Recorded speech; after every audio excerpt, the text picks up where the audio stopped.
今日誇張啲，我要食咁大一煲嘅飯，成煲都係我嘅。今日我哋嚟到台山嘅白沙鎮，從台城過嚟呢度大概係半個鐘，嚟到已經天黑㗎啦。要唔係嘅話咧，你可以見到呢度好多嘅僑鄉建築啊。咁我聽講咧，白沙呢度有個特色美食，嚟呢度就係為咗呢一啖。我見到度好多電飯煲啊，仲有嘢食啩？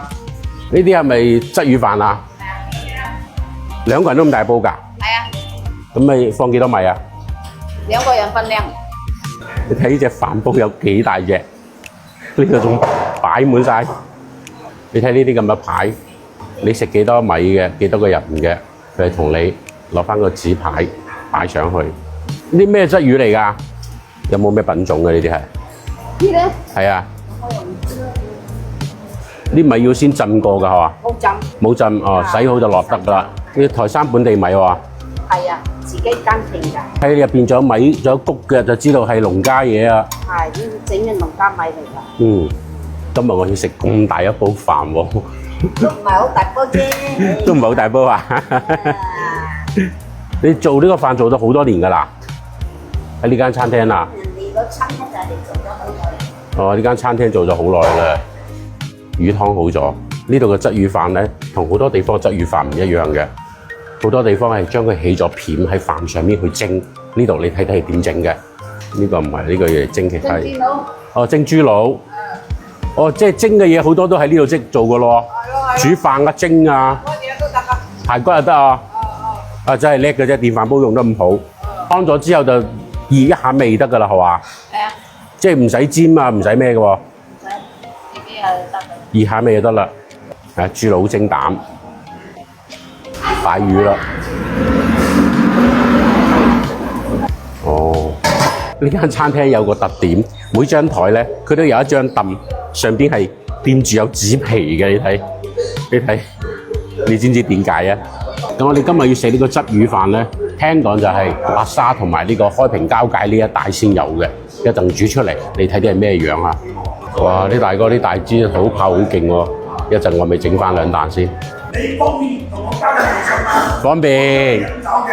方便。我知道你飲酒嘅。幫我攞支嗰隻紅米酒啊！嗱，你請我飲紅炮，我請你飲紅米得唔得？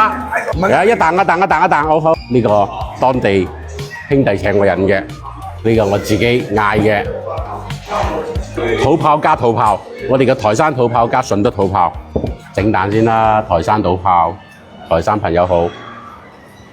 鯽魚飯未上嚟啊！先試翻個白灼嘅牛腩，花生油豉油，好新鮮嘅味道。佢呢度配到個辣椒醬俾你嘅，食辣椒醬嗰啲咁野味啲。哇！做咩放塊紙皮喺度咧？原來就係要嚟掂隻煲嘅。呢一煲飯我一個人要食晒佢。嚟咁大煲飯，點解咁少米咧？因為我2個人食。啊，粒都乾心嘅，下邊呢啲飯照靚啊！呢條鯽魚咧就上面蒸飯噶啦，簡簡單單嘅農家菜，用枸杞滾個豬雜湯，好自然嘅呢啲材料味道，冇咩其他咩味精啊雞精嗰啲嘢。豬腦蒸蛋呢一啖你睇到就好嫩滑嘅嘢。其實我本人咧就唔係好中意食豬腦嘅，有當歸味。嗱，呢啖蛋質就好甜，除咗當歸，仲有佢呢度嘅陳皮。